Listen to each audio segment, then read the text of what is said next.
the book review program here on Radio Islam International, and we are joined on the line by Maulana Ashraf Dockrat. Maulana, assalamu alaikum wa rahmatullahi wa barakatuh.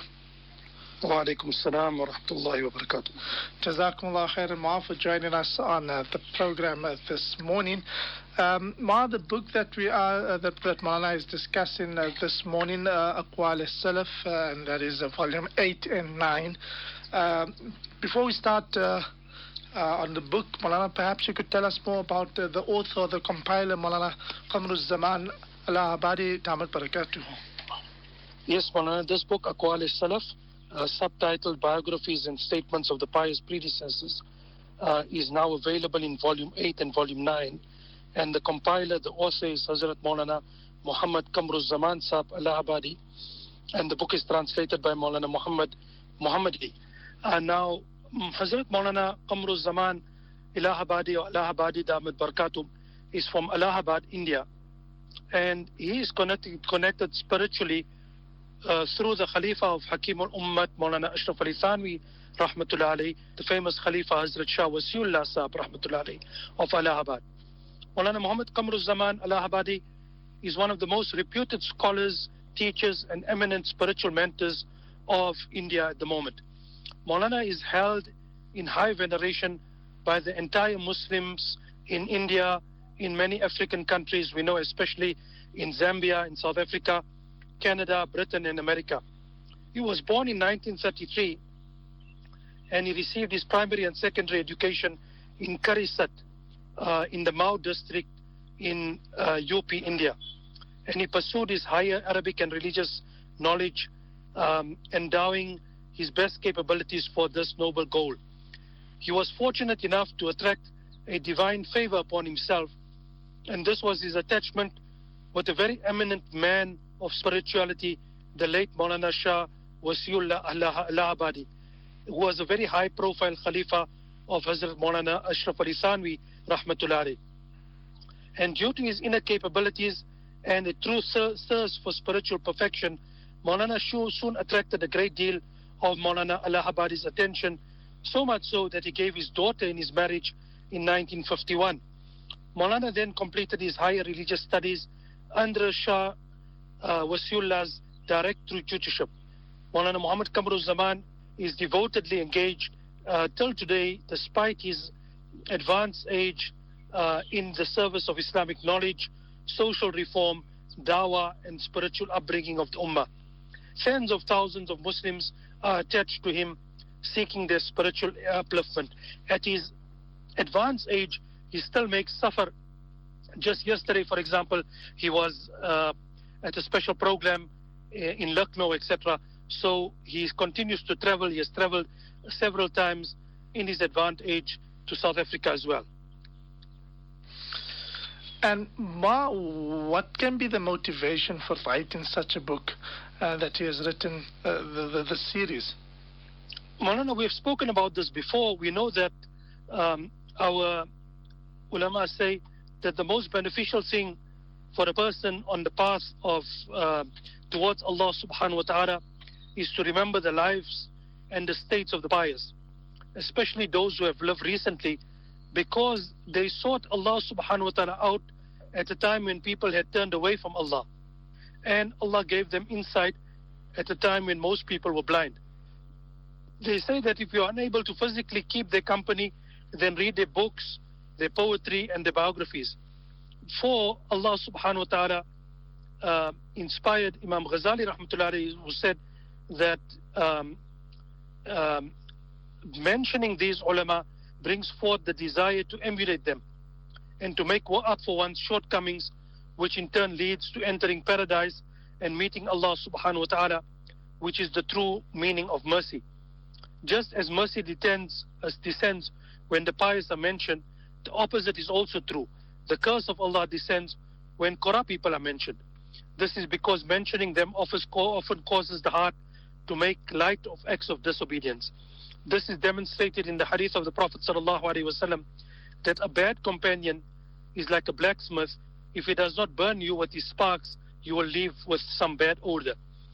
Just as a person's clothing carries a bad odor without him noticing, the heart begins to make light of acts of disobedience without a person noticing.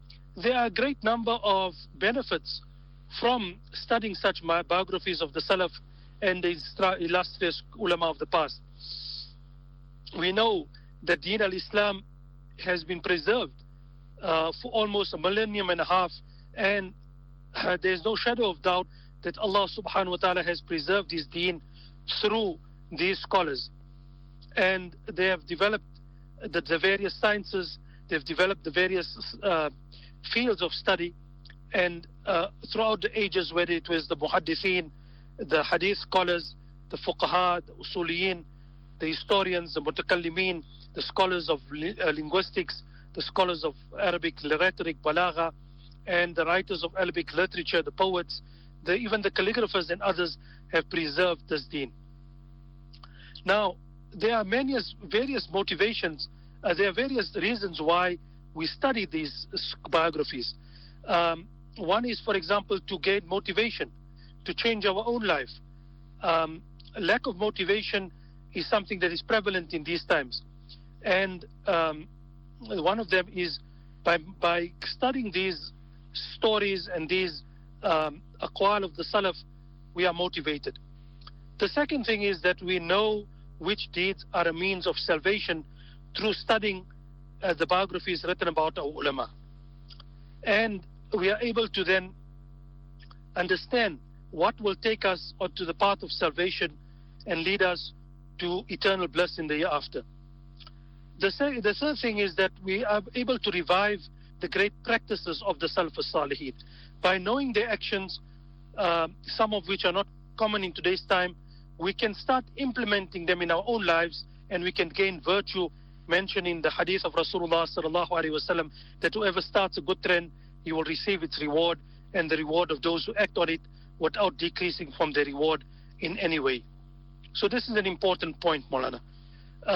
Also, by following their guidance, we are able to build their characteristics within us.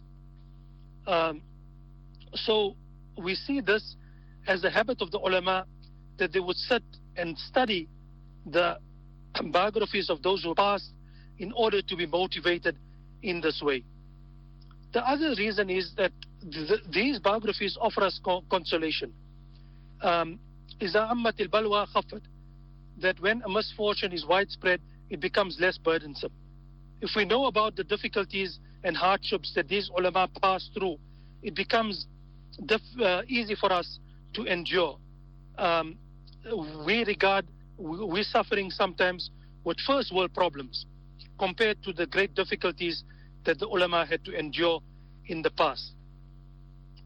An extremely important beneficial work in this regard is Sheikh Abul Fattah Abul Ghudda's Safahat min Sabr al-Ulama ala Shahid al-Ilm wa Tahsil, in which the Sheikh gathers an array of stories from the extremely wide range of sources, so that we can find and we can realize the extent of the sacrifices of our ulama. We can respect them accordingly and also find consolation in them regarding our own difficulties. There are many other books that are written also in this regard. Another benefit is that of softening the heart. Sometimes the heart becomes hardened when we only remain with the zahir knowledge. And Imam Abu Hanifa rahmatullah alayhi is reported to have said that the stories of the ulama and their noble characteristics are more beloved to me than the abundance of fiqh, because they contain their character and their mannerisms.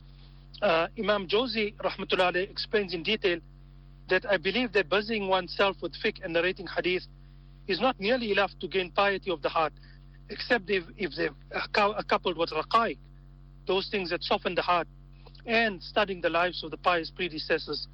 As for mere knowledge of halal and haram, then it does not play much of a role in softening the heart. The heart only softens by mentioning the heart softening hadith and the stories of the pious predecessors, because they are aimed for the purpose of that which they are narrated.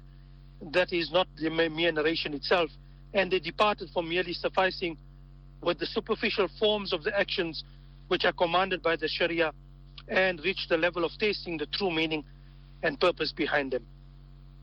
Also, Another benefit is that the statements of the Salaf are filled to the brim with knowledge and wisdom and with insightful quotes, which is the direct result of their tireless pursuit of knowledge, coupled with their piety, sincerity, and devotion to Allah subhanahu wa ta'ala. So we can benefit in this way. It also refreshes the mind, Maulana. Allah Ta'ala has created us in such a way that we can, through these aqwal of the Salaf, refresh our mind.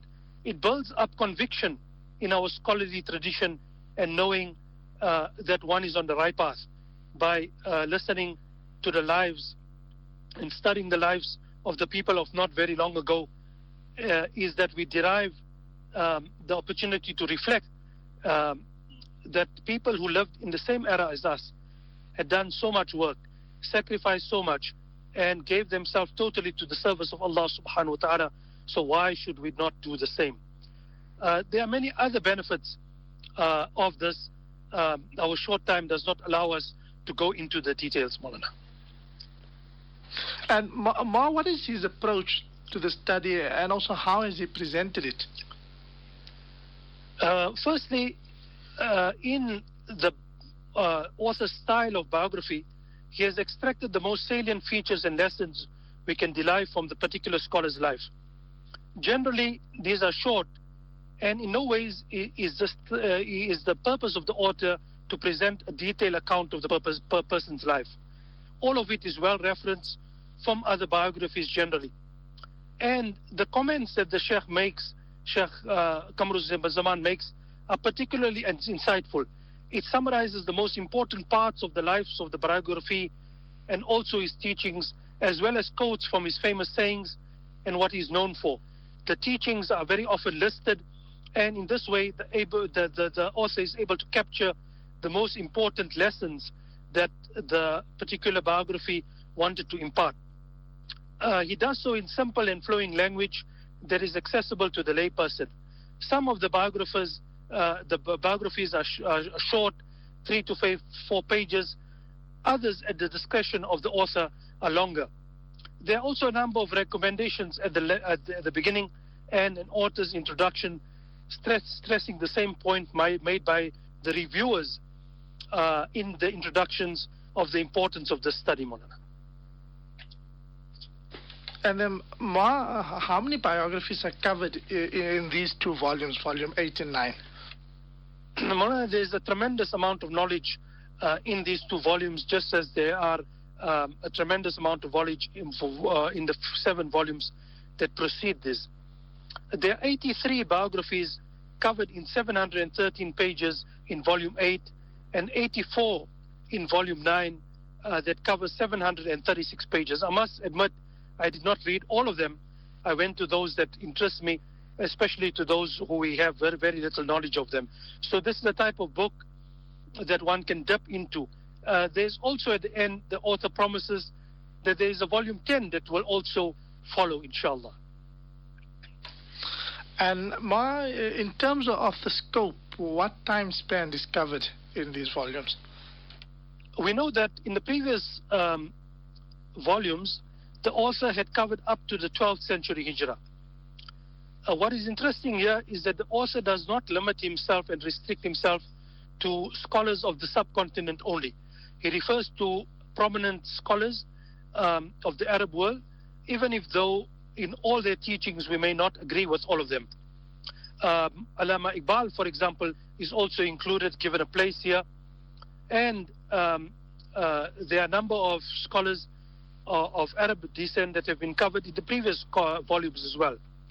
In volume 8, in volume 9, 84 Sufis or scholars of the 14th century are covered. And we find a number of scholars of recent centuries also, their biographies are covered in fairly detailed and comprehensive way in these volumes. And how many pages are these volumes? So volume 8 is 713 pages and volume 9 is 736 pages, Maulana. And the translator of the book? Well, this is a very well-known translator now to people in South Africa. Maulana Muhammad Muhammadi, we know, has tirelessly worked over the years to present a number of translations. He's well known for his translation work in South Africa. He's a reputable scholar, and he has done a very good job in translating these works as well. And he is an eminent scholar from South Africa, Maulana. And Ma, finally, where are the books available? Maulana, there is a very interesting list at the end of the book that covers all the Al-Qamar publications. This is another publication from Al-Qamar. They have the books named by Hazrat Maulana Qamrul Zaman Sahib that have been translated by them. There are 19 such books, including then these this series. There is another list of books that have been translated by Hazrat Maulana Abdullah Sahib and other books as well. So there's a total of 83 books that have been published to date by Al-Qamar Publications. A number of them are now available on the website www.alqamarpublications.com. One can freely download them from there. Al-Qamar Publications also makes their books available in South Africa free of charge from and they are distributed by Maulana Dawood Ahmed Bauda Sahib, and he can be contacted at 031 577 0465 or on his cell 082 766 3638. That's 082 766 3638. Jazakumullah khairan, Ma, for that. Anything else Ma would like to add on? Ma, just to summarize, I think that we have two things that are required for man's salvation. One is the Kitabullah, the book of Allah subhanahu wa ta'ala. We know that the book of Allah subhanahu wa ta'ala is this eternal message and this great message to mankind that stands the test of time and provides a most comprehensive and a most detailed guidance for mankind. And then we have the Ahlullah, the people of Allah subhanahu wa ta'ala, the Rijalullah, the people of Allah, the men of Allah subhanahu wa ta'ala, that stand out to provide guidance for all mankind throughout times. And Allah subhanahu wa ta'ala has blessed this ummah that we have both the Kitabullah and the Ahlullah as dynamic people and dynamic sources that provide guidance for mankind at every time and in every situation, wherever we are and in whichever situation we find this ummah. May Allah subhanahu wa ta'ala grant us tawfiq to use these sources for our own guidance, Maulana. Jazakumullah khairan, Ma, for the lovely program and the book review program.